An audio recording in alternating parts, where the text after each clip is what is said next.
Elizabeth, welcome to the Feminine Frequency Podcast. It is such a joy and delight to be here with you today. Thanks for being here. Hey, hey. Excited Hey, to be welcome. here. Yeah. Yeah, we've got some juicy conversation that's going to come through, and I would love to have you maybe introduce how we know each other because we met briefly, and here we are meeting again. Yeah. So Yes. So, our dear friend Tanya, it was her 30th birthday, and she really did it. Like I love it when a woman just like really does it for her birthday because I have that in me too. Like it's like you really did the party. So she had us dressed in goddess attire at this beautiful house on the beach. What was that? Was that in Malibu?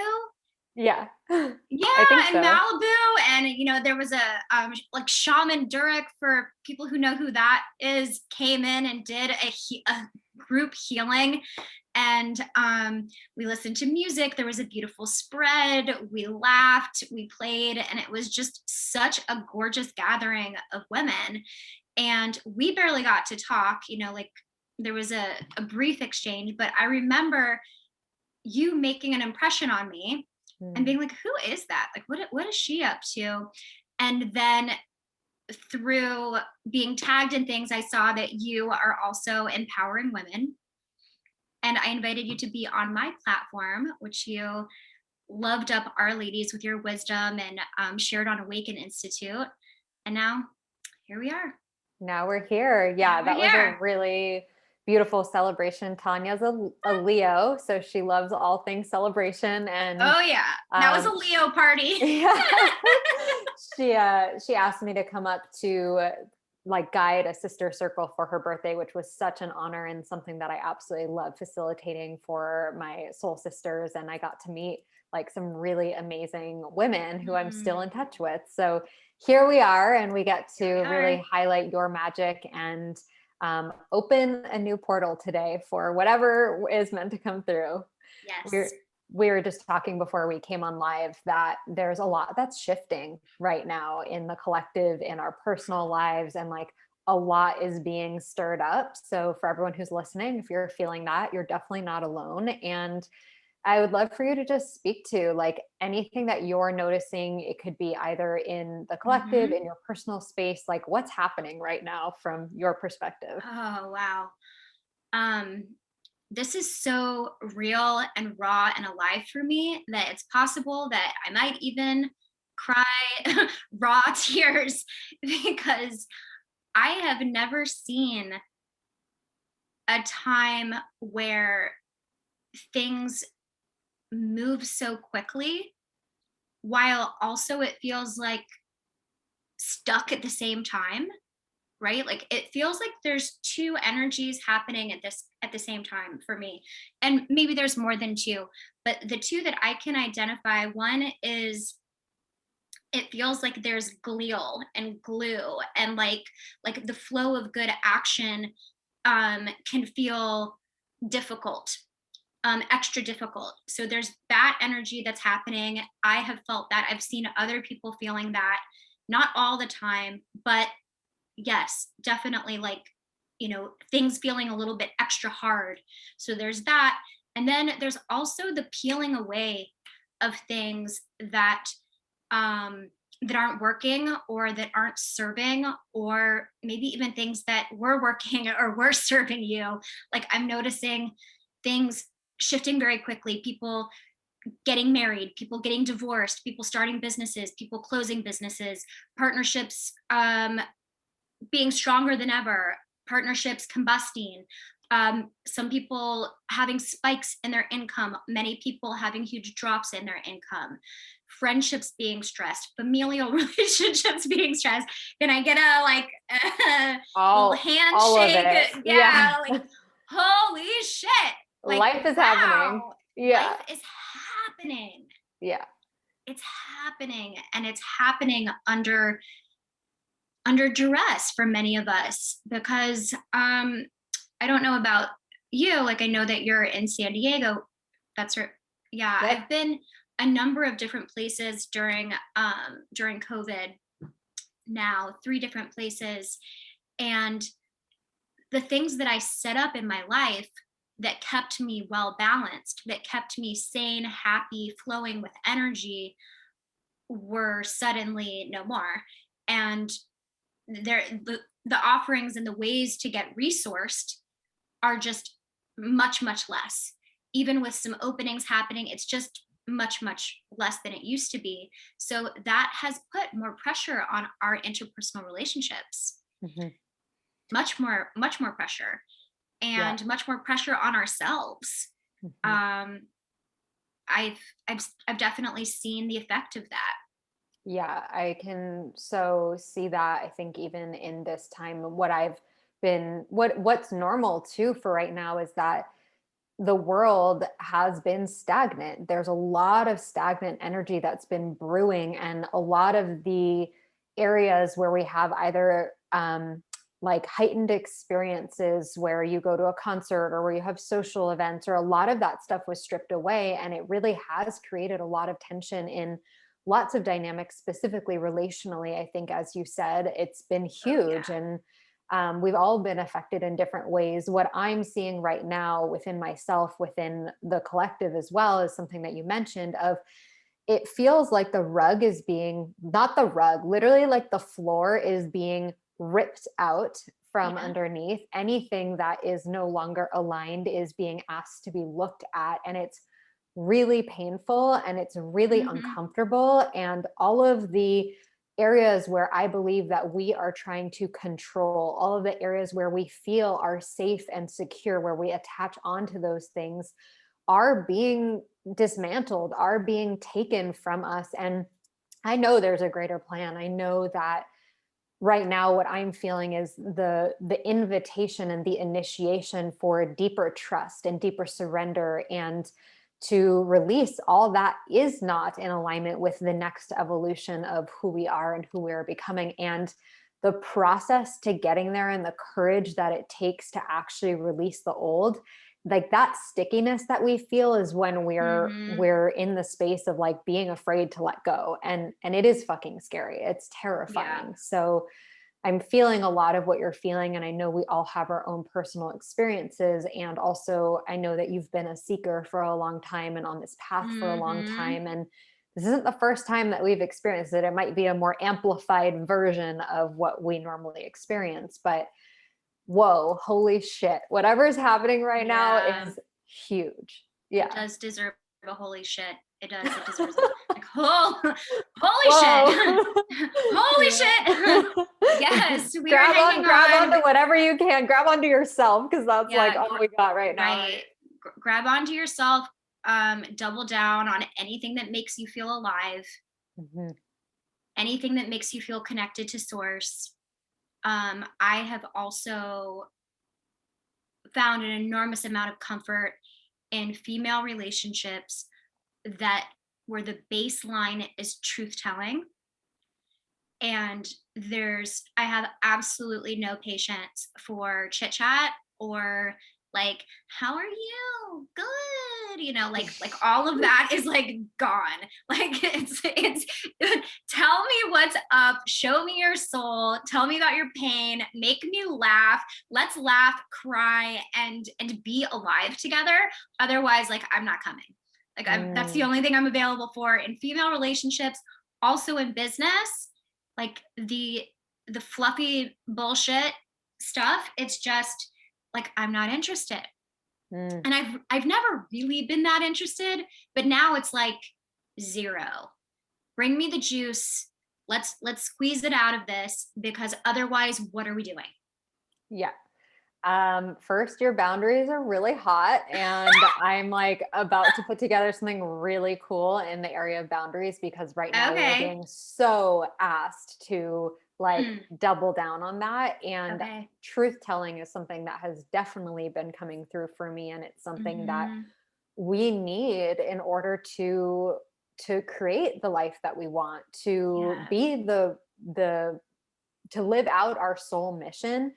I believe Hmm. that we need to be honest with ourselves, with the people we love, with the people in our communities. Like, there is no room for bullshit, like you said. And you Right. talk about like courageous conversations. And so I'd love for you Yeah. to really dive into that and share like, what does that look like to really honestly speak your truth in a way that works, in a way that actually creates the results that you want? Because a lot Mhm. of people feel, oh, if I share my truth, it's going to disappoint people, people are going to hate me, I'm going to lose all my relationships, like it's not going to work out. Like that's what the mind tells us. So Of course. tell me more about courageous conversations and how do we get there?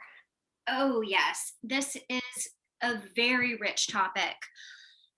So, I will start with the caveat that not everything that is our truth needs to be said. So, the first determining factor is for each individual, for each individual is this mine to say? Is this mine to say? And there's a filter, and I can't remember. I feel like it's an American Indian saying is like, is it truthful? Is this true? Is this kind? Is this in service? Or something like that. I didn't just nail it. I don't think that that needs to be the filter for every courageous conversation, but I do feel like there needs to be a pause. And first, the internal work is this mine to say? Is a boundary of mine being crossed? Do I have a need that's not being met? Do I have a need that's not communicated? Am I in the right headspace to communicate this right now? Yes or no? That's a lot to check in about before you actually even start the conversation. Mhm. Because I would say, especially in romantic relationships, having the discernment around, is this actually a need that of mine that is not being met consistently? Do I, is this the battle I'm going to choose, or is this person just being a human being, and most of the time he's amazing, and I need to let this one just roll off and let it go? Mhm. So having discernment around that is first. um is that Does that feel clear? Does that feel like a Yeah, good? there was one thing that I really wanted to add Mhm. here. And Sure. the other question that we can really check in with ourselves here is, am I projecting? So in relationships, we often will project stuff from our past, project our own insecurities, pain, things onto our partners. Mhm. And when we, or if we approach it from that place, it will come across as blame. It won't be received energetically in the way that we want it to. And Mhm. so, really taking a look at your side, like, am I fully taking responsibility for how I've been showing up? Yeah. Have I clearly expressed my needs, or am I just like having these expectations without being really honest and truthful? Right. So, like, Yeah. really checking in, like, is this my stuff that I'm projecting? And if so, you can still share it, but from that place of ownership. Right. Mhm. I also that's beautiful. I also want to add that nothing in nothing in the history of time has ever been said perfectly. Hmm. like don't 1000%. let Yes. yeah, don't let perfection be the reason to not communicate either. There's a beautiful dance that is very signature to every single person about how expressed you need to be, and everyone has their own correction. If you veer on the side of saying everything all the time, and TMI and emasculation and attacking and oversharing, then that would be the time to look more at pausing. If you pause and suppress, and that's your natural go-to, is pause, suppress, put it over here for another day because I don't want to rock the boat, and there's people pleasing, then you're going to want to look at amping up the volume. Hmm. So this is very signature to each person's soul work. And I just want to make that clear. The anatomy of a courageous conversation. Um, and I didn't write out like a 4-part system. I've taught this material forever, so I'll just go into the pieces as I see them. One is making sure that the other person is available to actually receive what you have to say. So if the other person is tired, hungry, overwhelmed, in the middle of doing something urgent for work, there isn't a proper opening. So it's actually asking, saying like, hey, um, please God, never say we need to talk. Like throw that. Code word, there's something Yeah, wrong. yeah, like that phrase on fire. Do not say that. Abort. Yeah. But yeah, it would be like, hey, I wanted to check in about something. Do you have a moment now? Is this a good time? And let them respond.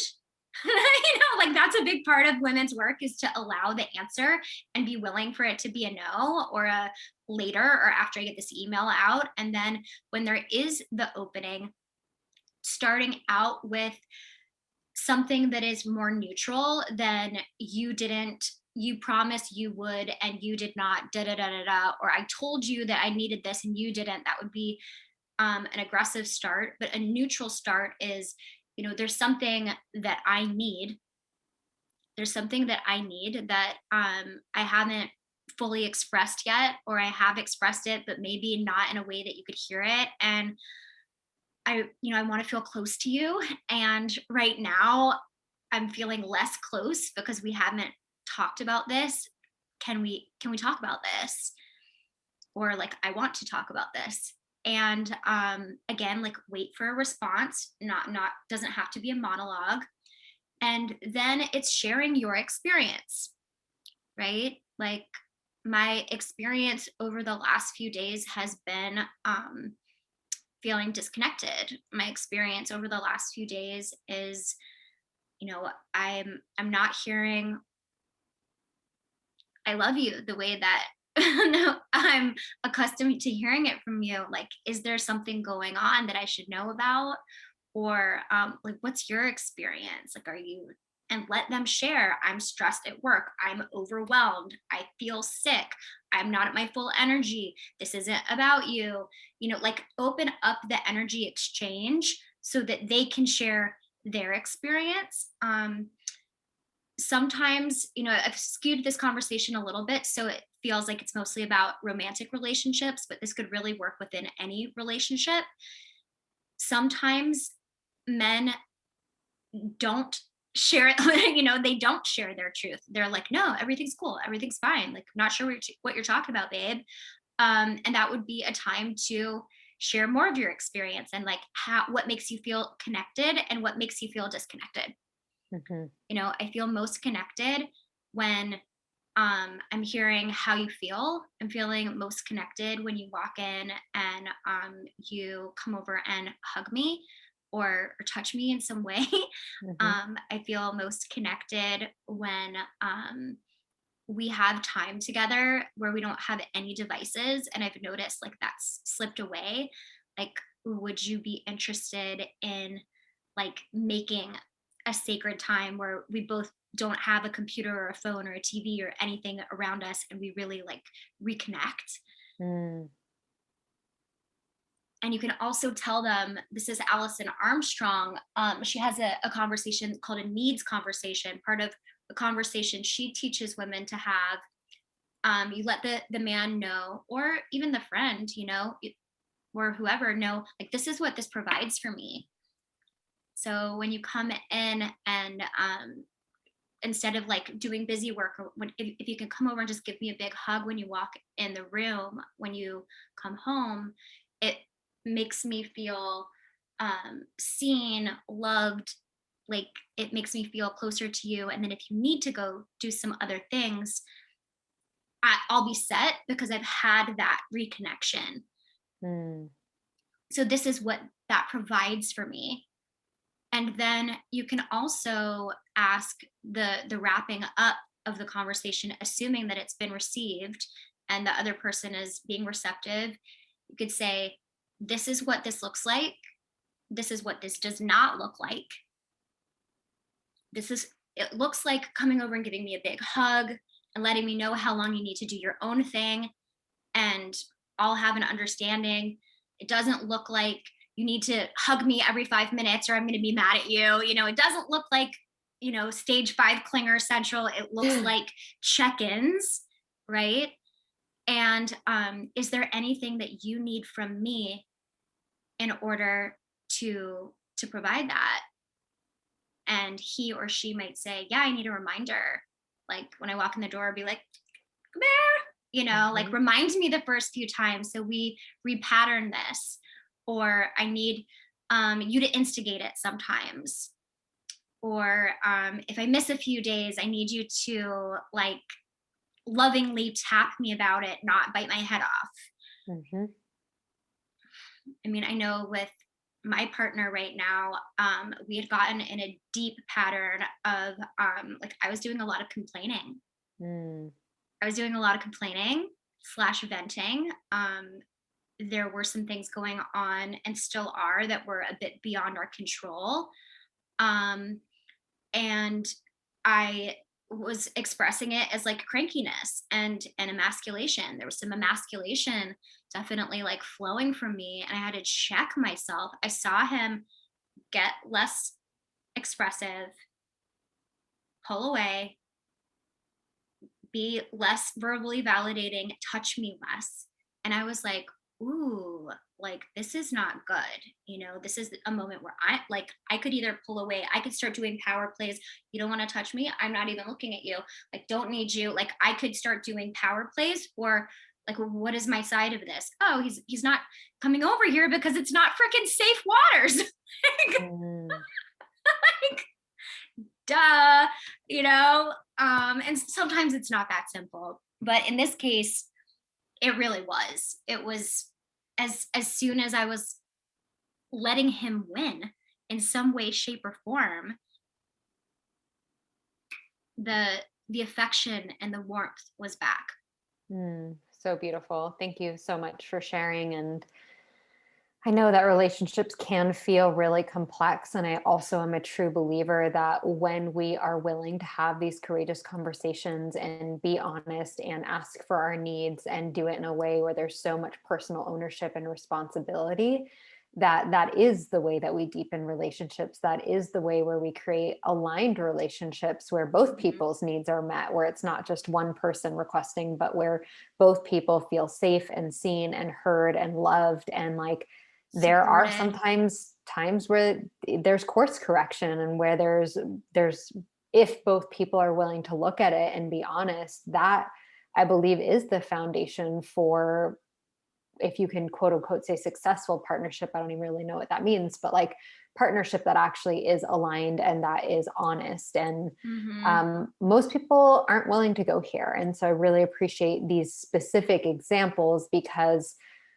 I think the behind the scenes of relationships is often just really hidden. It's like Oh not transparent at yeah. all. It's like most people are and couples are struggling with very similar things. And so to Yeah. have this framework and to even just start to open this conversation about how do we navigate these rocky waters if they do come up and when they Mhm. do come up, right? And I've noticed, to your point, I've noticed that a lot of female thought leaders hide details about their personal relationships and put out myself, I include myself in this, put out just enough information that is somewhat true but also on brand, right? mm, Because we're in a leadership position, we're sharing information about like communicating or helping people.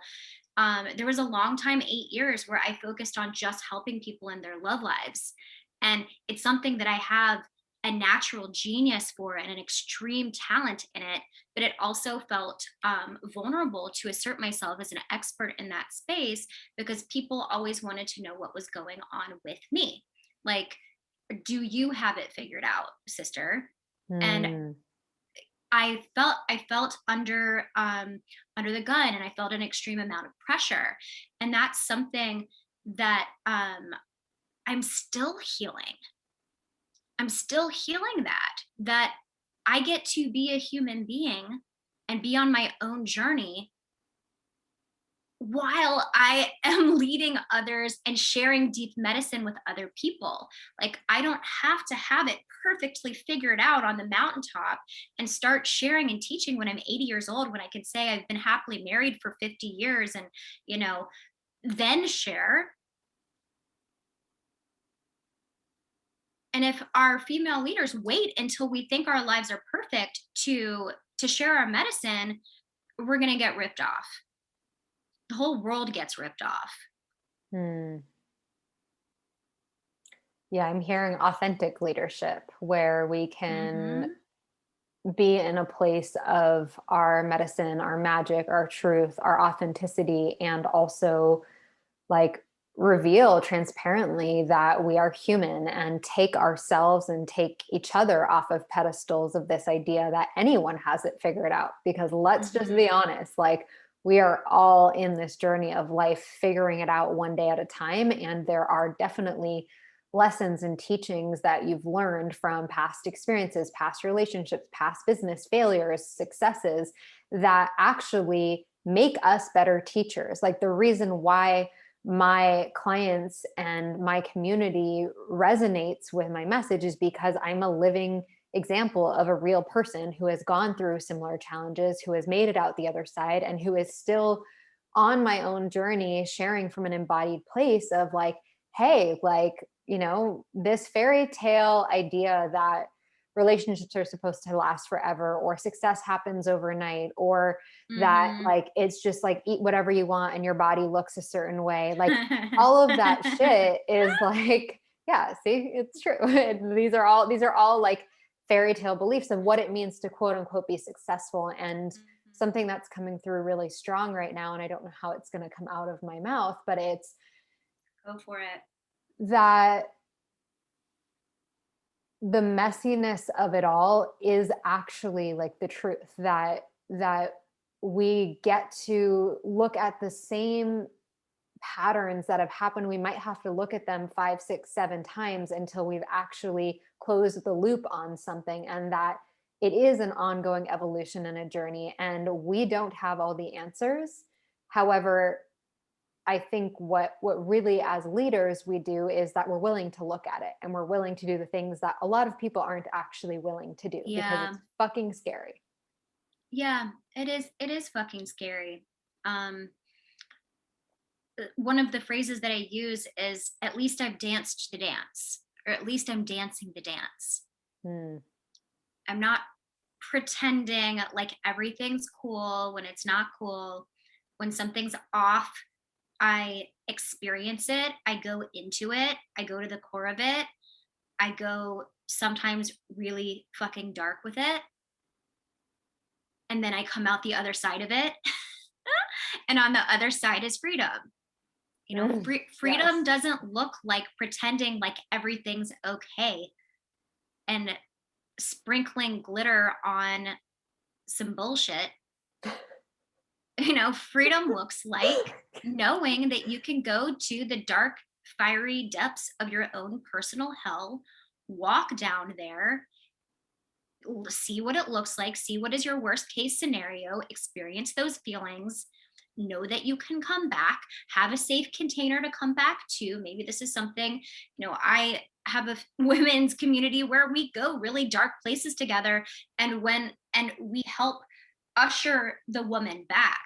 I'm sure that you have something similar in the work that you do, because then it's not like you're in your room by yourself. Like, if I let myself go all the way into this sadness, I don't know if I'll get out of the fetal position.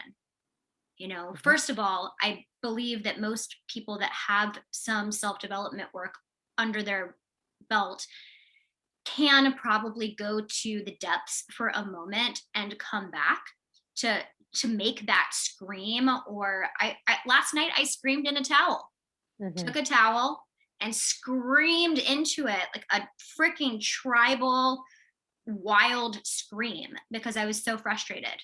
Mm. And then I shook it out, and I didn't feel better instantly, but you know what? 10 minutes later, I felt a lot lighter, Mhm. a lot lighter. One other thing that I want to share as a tool, it feels like your listeners and followers are probably, if not very spiritual, spiritually curious. I have invited, so I have a personal relationship with a saint that I channel. I channel in different ways, but one of the ways that I've been most interested in recently is channeling the energy of Guadalupe. And I have ceremony around playing a song that invokes her motherly light healing presence, and I invite her into the deepest darkest parts of my emotional hell that I sometimes Mm. experience. And that was at the suggestion of one of my mentors, Nani Leah Diamond. She was like, have you invited Guadalupe all the way into places you would never want any human being to see? And I was like, whew, no, I have not. Like, great idea. Yep. Like, I'll try it. What's the worst thing that could happen? Mhm. I will try it. Mm. Thank you for sharing that. And I love this truth and this honesty of like what it takes to get to the freedom on the other side of like Mhm. going to the deep dark depths of the pain of, and there's a lot of pain that we're carrying as a collective, but really Mhm. allowing yourself to go there and knowing that you don't have to go there alone and that we're actually not meant to like be completely isolated in that experience. And so I love this, sisterhood, mentorship, coaching, healers, whatever you get to do, but like allowing yourself to be held by life, by Mhm. God, by angels, by spirit, by friends, by, like by life, and Yeah. letting yourself be held is so much part of the feminine and the receptivity of receiving support. And this is such a beautiful truth coming from you who, your brand and your platform is Positively Elizabeth. It And is. we get to Yeah. see that, like, you know, it's not about spiritual bypassing. It's not about pretending that everything is great all of the time. So you have a background in positive psychology, and I'd love Mhm. to hear just like how does this all play into, this idea of inviting more positivity into your life, Mhm. but also keeping it real and not bullshitting. Oh, totally. So when I created the brand Positively Elizabeth, it was because I was just certified in applied positive psychology. And to me, positively meant full expression, like not positively positive, not bubblegumly, bullshitty positive, but like positively fully myself. And I've seen since sometimes people are like, oh, it's the positivity queen. And I'm like, you do not know me. Like, What I love about you too is like you so can fit, like if you wanted to, this like mhm. sparkly cheerleader, like you have that like energy, and like you are also so real and you don't mask any of it. So I love that, like Mm, this platform and brand and like essence feels so good because you are like all of it and not just the what people might think of Positively Elizabeth. yeah. I don't think that any brand can fully encompass a living, breathing human being with whatever, like it's still a brand. At Hmm. the end of the day, you got to choose a URL and like do the thing. So Yep. like it's not it's not perfect, but I was like there was a time that I was like maybe I should start like another Instagram account that's like bitchily negatively Elizabeth and like and show that side too and like have a dance off with the two. Whatever, it's sometimes people will just see the bubble gum or they'll see whatever their archetype, whatever or whoever you remind them of, whether it's the cheerleader from high school or whether it's the sister that did this or whether it's the mentor or whether it's the unattainable X, Y, or Z. People, I think, will see what they want to, and the people who care to go deep with me, which are many. Hmm. um, we go deep. Like I'm here to keep it real, not to keep it positive. um what's beautiful about positive psychology is the definition of happiness is not the absence of pain. The definition of happiness is experiencing frequent positive emotions. So if that is so, as the definition of happiness, how can we stack that in our favor? You know, if pain is very much present, which for most of us right now it is, struggle is present, pain is present, suffering is present, that does not negate our happiness. We need to add as many things that make us feel alive as possible, laugh as much as possible, experience fresh air as much as possible, dance as much as possible, get hugged and nourished physically as much as possible. If there's a pet in your life that brings you joy, leaning into those things so that in terms of numbers, we're experiencing more frequent positive emotions than we are the painful emotions. Anything we can do to tip the scale, that's Mhm. just, you know, what the research says. Um, and I find that really freeing. I find that definition of happiness really freeing.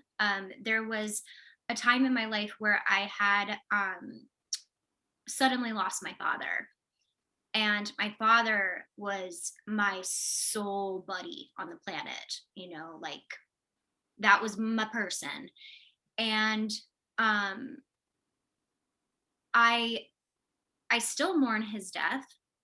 And also in that moment, I chose that while I was going through this extremely brutal loss, that I was going to infuse that time with as many positive emotions as I could. So I started hula hooping. He had a health food store in my hometown, Blacksburg, Virginia. I got a hula hoop that was sold in the toy section of his health food store. I started traveling with the hula hoop. I started for his funeral. I invited everyone to wear bright colors and bring, memories of him that would light up the room. Um, and it didn't take away an ounce of the pain. The pain was so, so present and brought me to my knees. And also, we danced, we hula hooped, we laughed, we hugged, we shared memories. And for those of us that are experiencing any kind of loss right now, we can't mask the pain. We're not trying to teach you how to unfeel. Just add and infuse as much as you can that makes you feel supported, nourished, alive, inspired, seen, heard, enjoyed. Like adding that very, very consciously to your life is where it's at right now. That's one of the ways to really get through this time, and one of the ways that positive psychology can save your ass right now. Mm.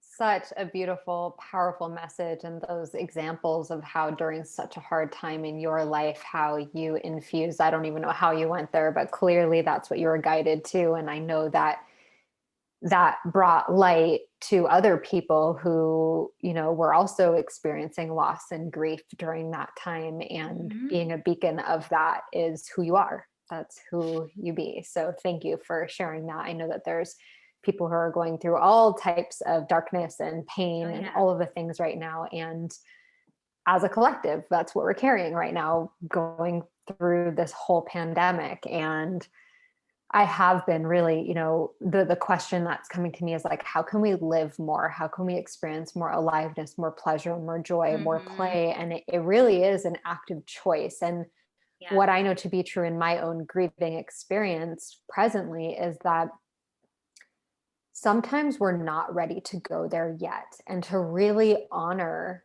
the time of allowing yourself to be in the grief and the pain and the sadness without trying to jump to that part of being positive or thinking about a better vision for the future, or Mhm. um, you know imagining and dreaming how everything's going to be okay. Like, if you're not there yet, that's okay.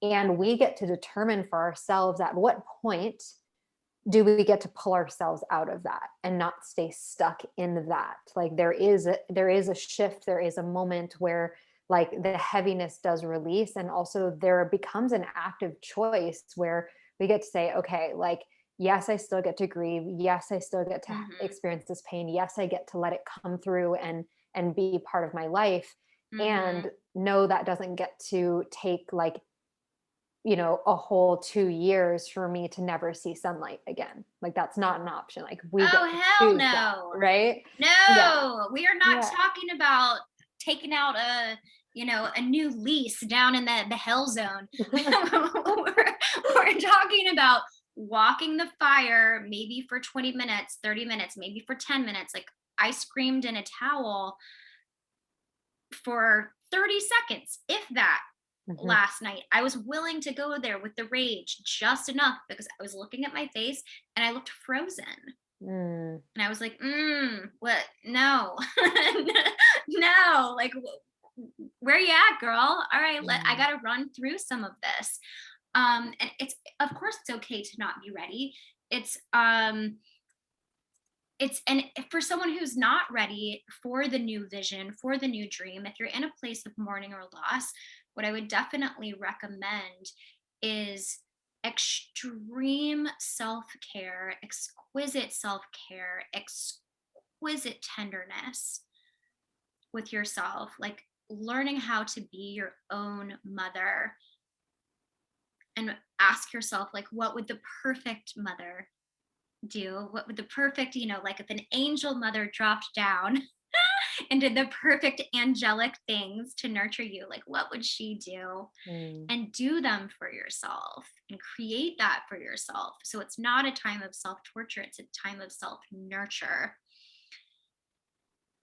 Amen. Yeah. Oh, that's where we're gonna wrap, because that's all we need to hear right now. Like such deep nourishment and self-care and self-love, and like use all the tools, essential oils, crystals, cards, putting a hand on your Hmm. heart and on your belly and being with yourself, breathing, getting out in nature. Like there's so many things that most people Hmm. aren't utilizing and don't even have access to, which is why they numb out or why they zone out or try to block the pain, because it fucking hurts and because it's Yeah. hard. And so having these resources and tools and using them to the best of your ability, I think is such a gift that you can give yourself, and really a Hmm. way that you can love yourself and stay connected to the faith even when it's not super clear, like even when it doesn't feel so like light and love and all the things. So whew, we went there Amen. today, sister. Yeah. Amen, girl.